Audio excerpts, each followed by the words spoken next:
Well, hello everybody once again. This is Doug Rucker with DougRuckerStore.com and PressureWashingSchool.com.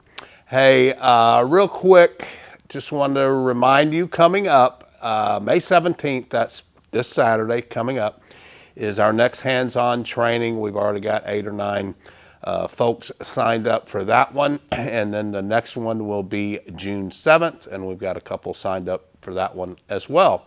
So go to PressureWashingSchool.com/events if you'd like to get signed up for that. That's the hands-on training as well as the classroom training that we do here, one full day on a Saturday. We start about 8:30 and finish anywhere between 3 and 4 o'clock, and get you trained up and taught on house washing, roof cleaning, property protection, as well as hardscape, concrete cleaning, that type of thing. Show you the equipment, let you use the equipment, let you spray, let you surface clean. So whatever you would like to participate in doing that, you can certainly do that. So check that out if that will help you. And also don't forget the online video school. That's also at PressureWashingSchool.com. If you can't make it out here, that will help you drastically cut your learning curve and get your business started off on the right foot. Hey, our store is located right here in Houston, Texas. We're actually in Porter, right outside of Humble-Kingwood. We're open Monday through Thursdays, 9 to noon, and then 1 to 3. We can also be available sometimes, depending on our schedules, after hours if you need us to meet you. We can sometimes do that, just depending on what we got going on in our lives.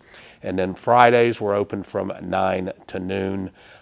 So check that out. Stop in and see if you're located in the Houston area. And all you folks abroad, man, we sure do thank you for your business as well. We do a lot of shipping out of here, and we sure do appreciate your business very much. If you ever have questions about any of our products, you can just always call us or text us at 281-612-1223, or use the contact form on DougRuckerStore.com. If you have any questions about the school, then just please email me at pressurecleaningschool@gmail.com.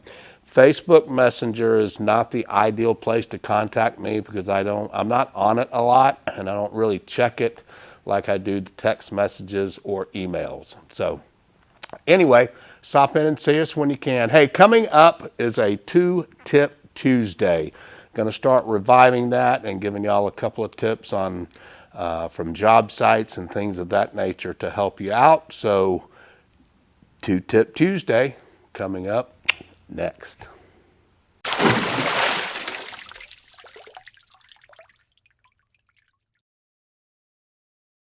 All right, guys, cleaning this wood fence because they put a new gate in here.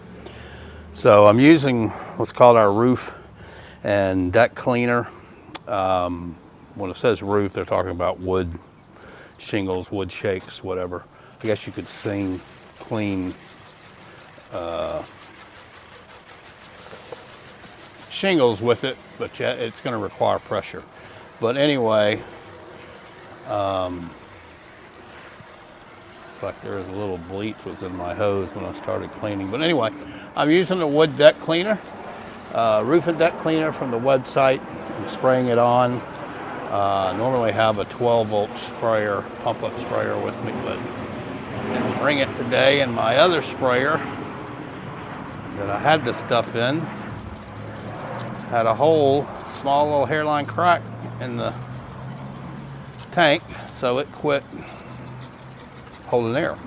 So I had to take my bleach, rinse it out really good, but it looks like there was a little bit still in the hose, and that's why it did that one. But or clean that spot down there.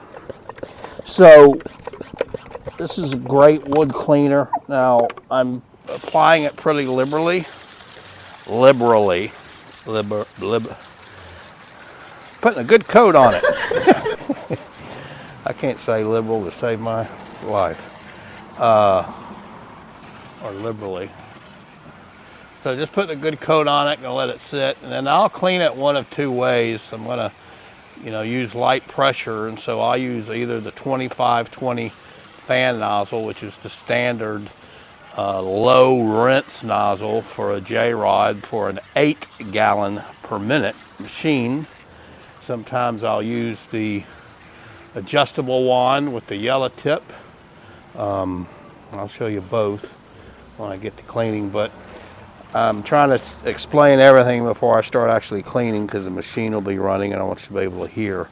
But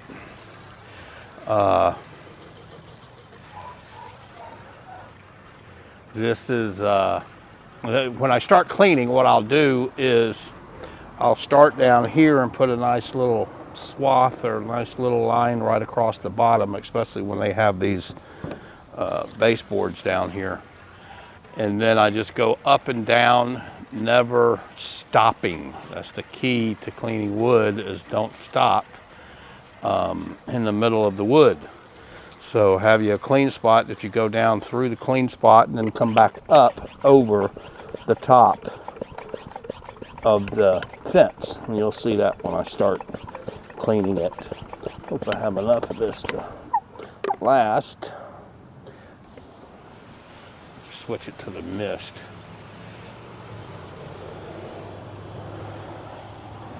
Should have done earlier, but when you start doing something, sometimes you just don't want to stop and change nothing because it takes time to stop. So I did it when I had to repressurize the tank. But this stuff works really good. I've used it on a lot of decks, a lot of wood fences. They say there's a lot of products out there that'll say you can use over waterways, but I don't think there's really anything approved for, and it all depends on whose waterway it is and who has control of that waterway. So I don't use this on waters above, rivers or streams or lakes.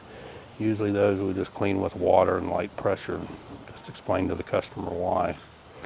And it'll be as clean as we can get it. But I'm not going to sit here and tell you that this is approved for waterways because, like I said, I don't know too many products, if any, that are. So, anyway, all right, let me go get the machine fired up and we'll get to cleaning. Well, let's sit for a minute first. All right, so this is using the adjustable. So I'm going to adjust my pressure down so I can get right ups and not scar the wood. Get a nice little line going across. Then I'll just turn it because I've got a gun swivel here. I can just turn it, go up and down. The gun swivel is nice because anytime I want to switch, I don't have to stop and move my nozzle. I can rotate it however I want, the direction or the angle. So this is very low pressure. Again, I'm just going all the way up past, and then I'm coming back down.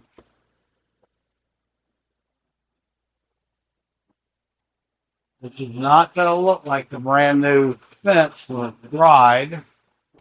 This is weathered quite a bit. Wasn't built with the fence, so you're still going to have some little newness.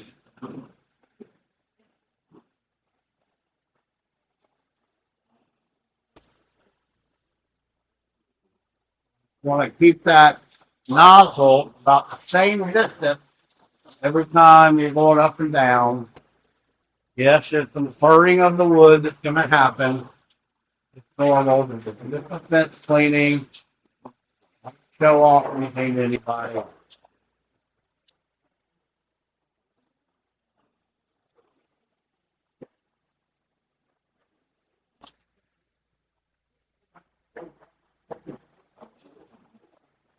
What happens when you stop or you're going like this, and you're going to put lines in it. You want to do straight down, straight up. Okay? All right.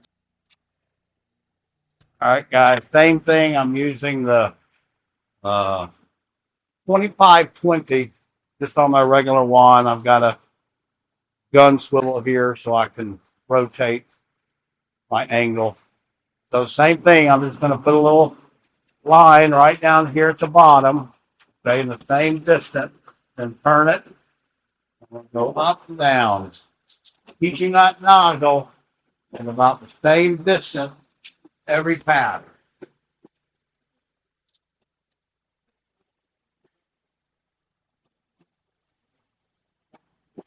A little closer. Takes some practice. This is the last thing I have to do on this job. I cut the water supply off to my tank so that it can be depleting the water in the tank so don't travel with water.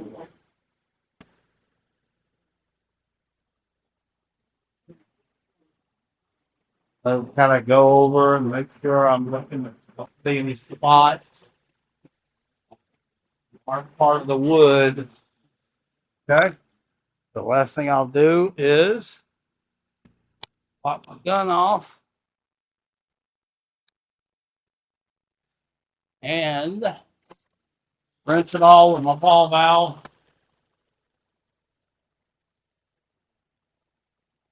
Good light rinse. Like I said, rise is still going to be, the smoothness is still going to be a lot lighter, but this will at least be clean and match a little bit. And then we'll go back behind the gate. Bring the wall off, off the space up there. A lot of that wood stuff is back behind the fence.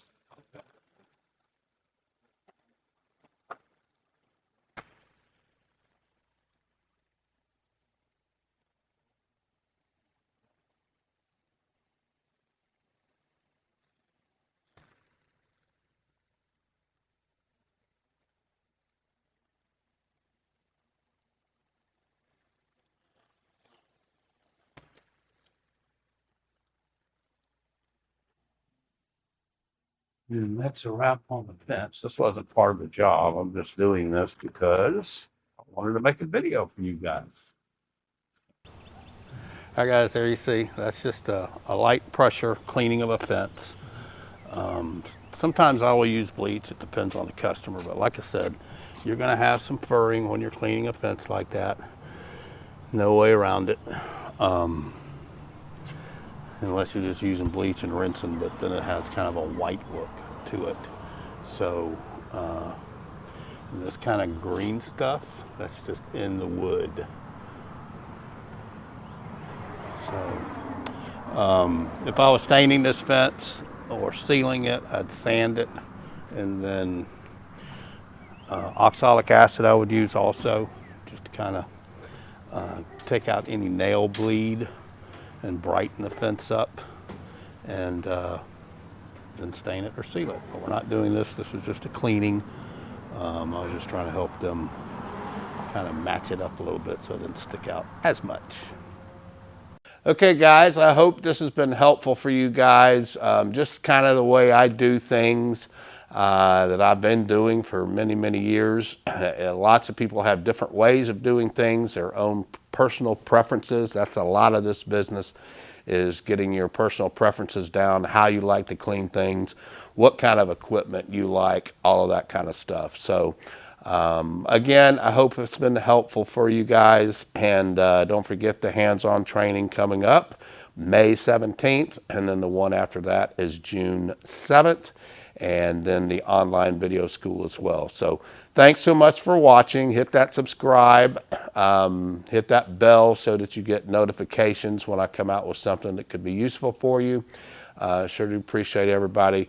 Leave me a like, comment, or a question down below if I can help you in any way. I always try to respond as quick as I possibly can. Y'all have a very, very blessed day.